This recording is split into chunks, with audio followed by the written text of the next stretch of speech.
toilettage de la culture congolaise, de l'actualité congolaise dans cette émission Libre Commentaire. Bonjour et bonsoir à vous, ça dépend de l'heure que vous suivez cette émission Libre Commentaire. Une émission qui est présentée par votre humble serviteur Dano Sengo, le cardinal de la presse. Comme je viens de le dire en amont de cette émission, toilettage oblige de l'actualité congolaise. C'est pour cela que nous allons balancer de vidéos.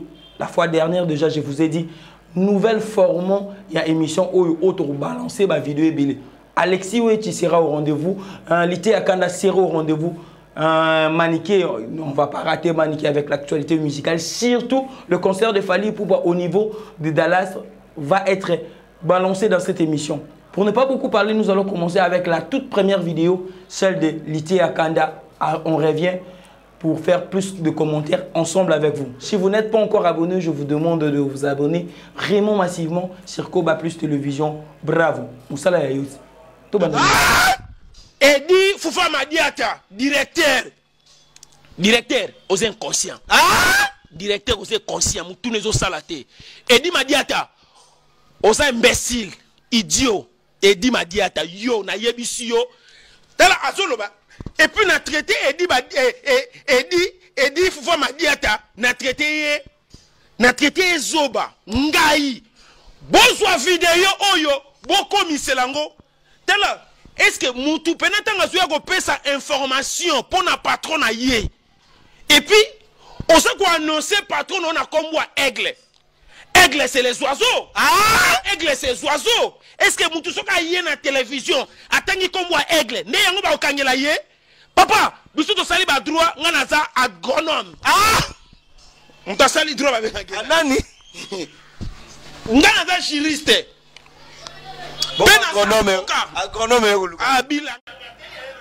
Dieu d'enfer ont délité à Kandana Mathieu Bonché. Je dis d'abord bonjour à Mathieu Bonché. C'est un aîné que je respecte beaucoup, Mathieu Bonché. On a besoin de vidéo, une émission entre Lité à Kandana Mathieu Bonché.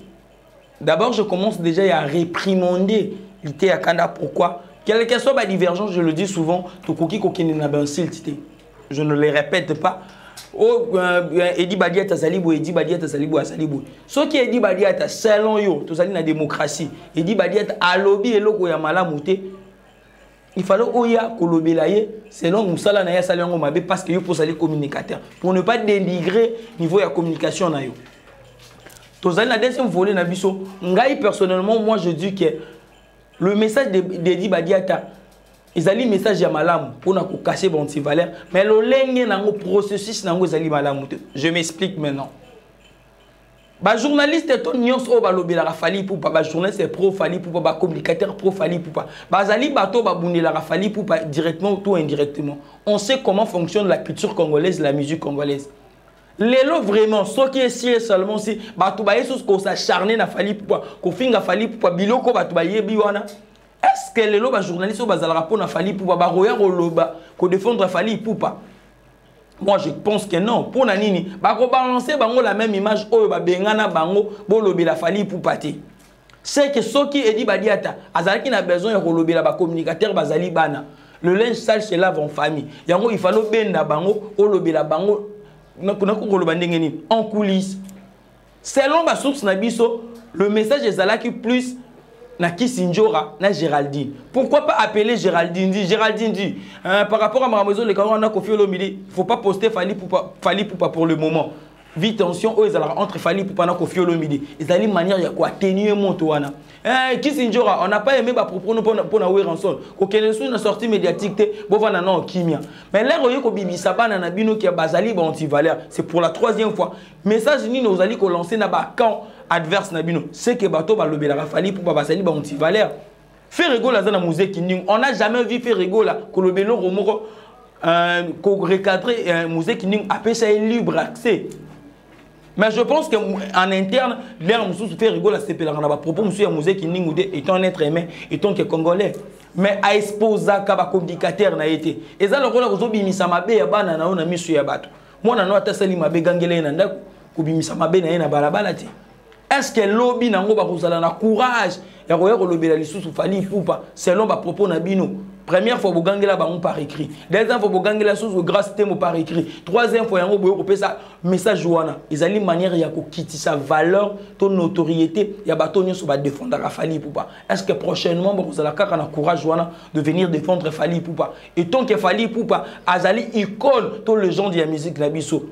Ils ont belé balinga Fally Ipupa. Indirectement, ils ont batumso balinga Fally Ipupa, ba défendre Fally Ipupa d'une autre façon. Des fois, mon sous un message joint les alliés. Edi Badiata n'a jamais cité le nom de Fally Ipupa. Nga lelo so qui ne bandi ko bato ngai, je ne parle pas de ngai directement ngai, mais nga bato ba lobela Fally Ipupa, so yo lobela Fally Ipupa lobate Edi Badiata loba aigle. Aigle les alliés non, ils ont combo personnel il y a Fally Ipupa dit. Mutumza rola me rappelle na mitonga mi pesi combo nga pe na za aigle. Na message et si comme mon côté Edi Badiata a cité le nom de Fally Ipupa. C'est que message appelle un message codé. Est-ce que Edi Badiata a quelqu'un qui peut être falaise à l'actualité? Bah l'obéla a Fally parce que le système Fally Ipupa. On a souvent dit que Fally Ipupa a tiré la champ liberté. Alors il y aura toujours buzz. Bah l'obéla yango ça la rappelle notoriété naï. Yango ça la que tout ça la émissionnette. Est-ce que Edi Badiata a parlé directement de Fally Ipupa parce qu'il a dit des aigles? Ils allaient non propreté, ils allaient non commun. Bato belé bakoko zala surnommé aigle. Mais il fallait le bela Fally Ipupa potoyer baka le belinde Fally Ipupa. Le message est-il codé ou il a-t-il voulu faire le buzz? Est-ce qu'après qui s'indenge solo n'a pas si bien chien libre action, il y a libre commentaire. Pour ça qu'on a pas commentaire. Bravo, qui est la deuxième vidéo. Quand on a ça qu'on a Alexis Wechi bravo. Pesa biso une vidéo. Fally a quoi coronavirus. Ça dit olingate. Ola ta masque. Na ba pap bala ta masque. OK. Ato yini corona ndenge nini ola ta masque. Ola ta masque pour bango zon.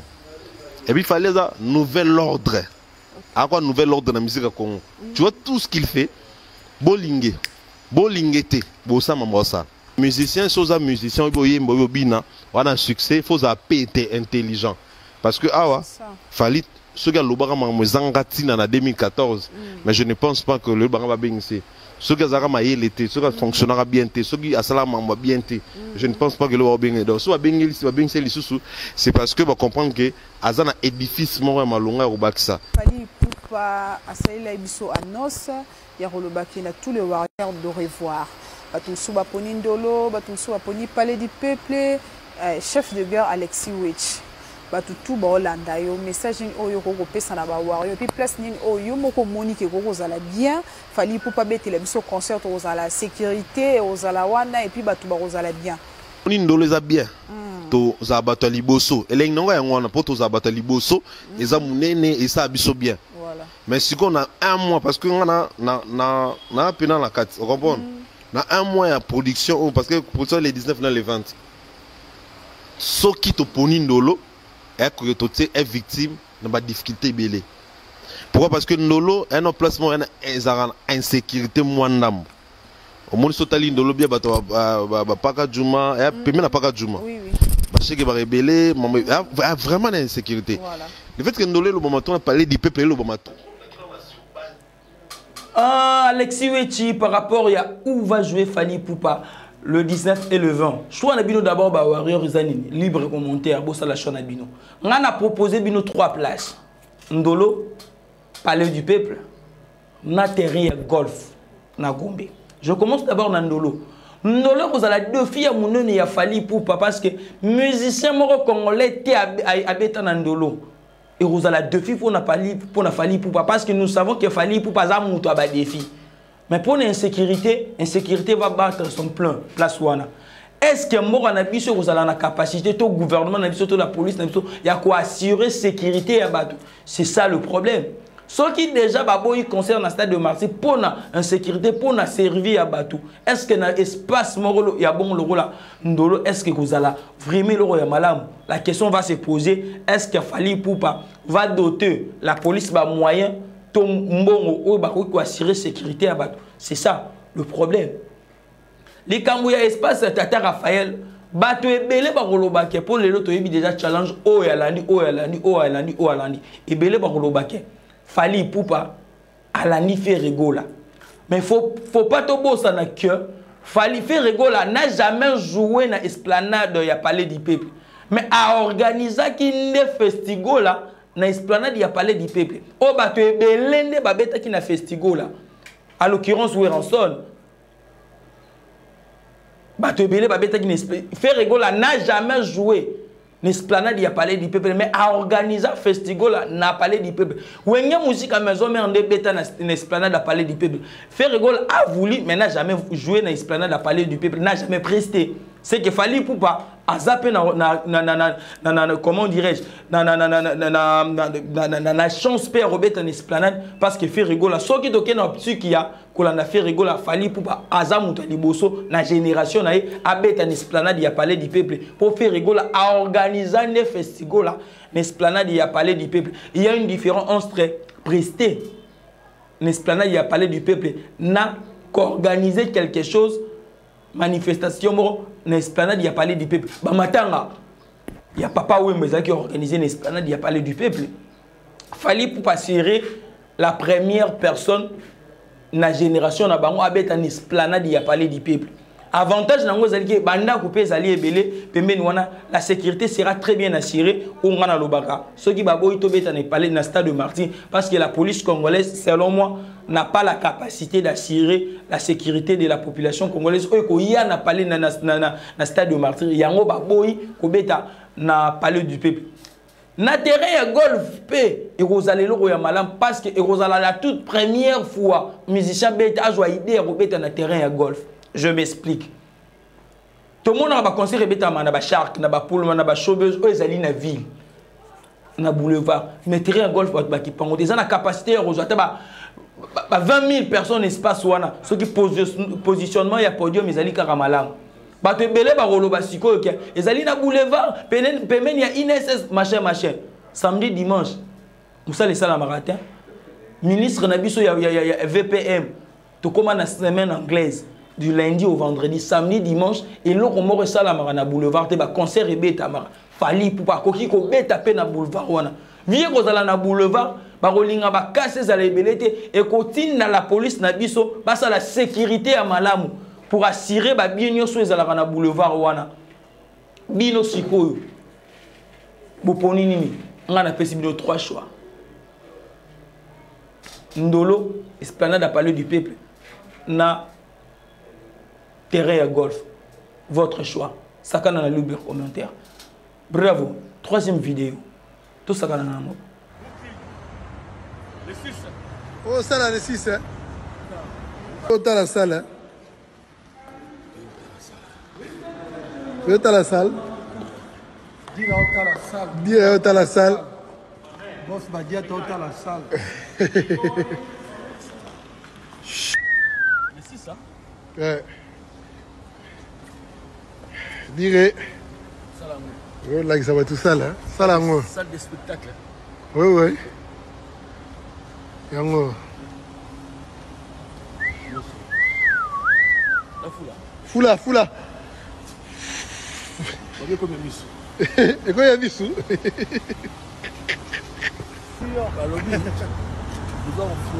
Foula. Libre commentaire Nabino déjà stali yango wana. Ba moureni sur la bonne musique. Je le répète encore, je le dis, nazalaka ni warrior ni spiritas ni gaulois. Je ne fais que la promotion à la culture congolaise. Nous avons parlé de la scène musicale. Nous parlerons le 25 avril l'accord de défense il y a rien il y a fait rigola. Toujours le belapé fallait parce que Azali ambassadeur il y a culture congolaise. Ba te belé ba loba ki na mona ki na internet o fallait pour pas que robeta aux États-Unis ba salle comme ya ba salle e banité salle yango wana idi ba dia ta visiter à faire visiter biso en image. Yango to kosenga na ba mourenyo sur la musique congolaise o bazali aux États-Unis aux alra warrior ou lingara musique ya Congo lingara Congo culture qui ne liboso salle yango wana zali ya pourquoi pas retourner la salle en question pour la culture na biso pe et qui n'est toujours likolo makasi fallait pour pas azali ko ma culture na biso encore plus haut. Je ne dis pas qu'il y a l'équipe à mission congolaise. Je ne suis pas dans ces débats. Mais il fallait pour passer parmi les musiciens au bazar pour sa culture, nabiso valeur makasi, pour ma drapeau nabiso makasi, pour ça la fierté nango. Yango na rosenga. Na bato nyonso balingara Congo de remplir la salle. Retourner ça loin en États-Unis serait une très bonne chose pour notre drapeau, pour notre image nabiso. Bravo. La 4e vidéo. Ça c'est quel genre de jalousie hein? Njura boti ko sabo ko bobo mam leader na binoko. Bobo ma fali te poni bo sa bongo. Yaki mpalo bokota toza pa obi na ngana lala na lala mena tali live na toute l'émission mo na chaîne mo boya Congo bo isoki Afrique Elengi TV chaîne mo ici là boy. Na moni Kisinjora makamba zoloba Njora Njora bo nani bo faire bonito vivre na illusion bo aimer bo liker bo partager Njora jalouse te bangsinga Njora quel genre de jalousie gratuit boy et là bo sala bo ma siksa fali boy biango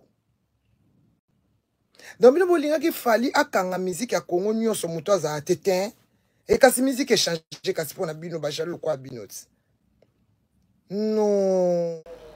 Maniké répond à Kisinjora, est-ce que ça problème familial Tony? Mais na sepeli ne loko kara o Kisinjora Maniké lo yabi Njora bozo bo ma carrière ya Fally Ipupa. Fally Ipupa certes a besoin de vous près de lui parce que celle Fally Ipupa a appelé le route. Ce qui Fally Ipupa andima rozalana un groupe d'accompagnement to orchestre machin andima rozalana manager andima rozalana batu pemeni parce qu'ayebi que le bok lisapimo sokola ke longité il faut za la 5 points sur les longi. Accompagner Fally Ipupa, ils allaient comme ça la promotion de l'œuvre naïe. Accompagner Fally Ipupa, c'est faire la promotion de l'album de Fally Ipupa, de faire la promotion de la carrière de l'artiste et musicien, l'artiste Fally Ipupa. Non, de citer les gens. Toye bakomu eloroni to apporter à pemeni ya batu. Ce qu'il Fally Ipupa azio autant que communicateur, azio autant que incitateur naïe. Communicateur pour parler de sa musique, pour parler de ses œuvres, pour parler de son album. Fally Ipupa a tourné mon aîné à partir de novembre, à décembre. Et Zali et l'autre, oh, qui sont toujours, il faut vendre là, pour marteler en haut. Botina Batouba, somba babier, faire la promotion de concerts de Fally Ipupa. Faire en sorte que Fally Ipupa remplisse ses salles. Maintenant, de venir insulter. Qu'est-ce qu'il y a entre Weranson et Fally Ipupa? Il n'y a pas match. Weranson est d'une autre génération. Fally Ipupa est d'une autre génération. Weranson avait son époque. Fally Ipupa a son époque. Après Fally Ipupa, il y aura d'autres artistes et musiciens. À l'occurrence, Gizmaoué, Tegali, Merveille, machin. Il faut savoir travailler son artiste. Est-ce que Visuel Baki Sinjo Rezalaka Kosuka na Congo? Pourquoi pas que ça la management ya malamu lobby nango pe musicien moko ya libanda na yebi Kevin Njolo salila roga promotion ya salle ya stade na ye masamba débat o ezalaki plein à craquer. Pourquoi pas ko viser pe ko kende libanda lisusu pour na ko arriver na ba niveau wana eza ko professionnaliser communication na yo manière ya ko communiquer ne ko sala to comme professionnel. Une communication intelligente, des analyses vraiment réfléchies et qui permettre aux artistes d'émerger, d'émerger, au ça la différence. Moi je pense que vous mettez en France. Pourquoi pas que vous mettez aux États-Unis? Vous mettez en proportion, il y a une analyse, il y a communication, il y a des artistes et vous allez le malade. Là, nous sommes vraiment arrivés à la fin de cette émission. Je demande aux Congolais de soutenir les artistes et la fierté et la musique. Déjà, l'année prochaine, Fabregas à la Nationale de Paris. Je pense que Fabregas fera mieux. Bisso peut soutenir Fabregas. Enfin, que à la mieux qu'au Casino de Paris. Héritier Ouattana BP à la Kibiso déjà Stade de Martyr. On va parler de ça dans une prochaine vidéo. Parce que le Stade de Martyr va interdire l'événement musical. Mais Héritier Ouattana a osé déjà de nous dire que à cause de la Stade de Martyr. En avril, il y aura Ferregola que je demande à Bagola à mourir à la bonne musique. Déjà, Basomba billet Ferregola à ça la plein à craquer sold out. Na journée où on a bien makasi.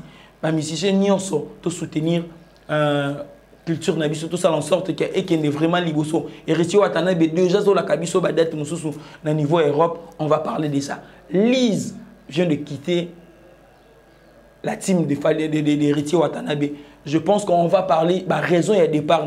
C'est pour cela je vous demande de rester branché, scotché sur Koba Plus Télévision à une prochaine émission. Dan Mosengo était à la présentation. Bravo, ciao. Merci à l'équipe technique de Koba Plus Télévision. Merci.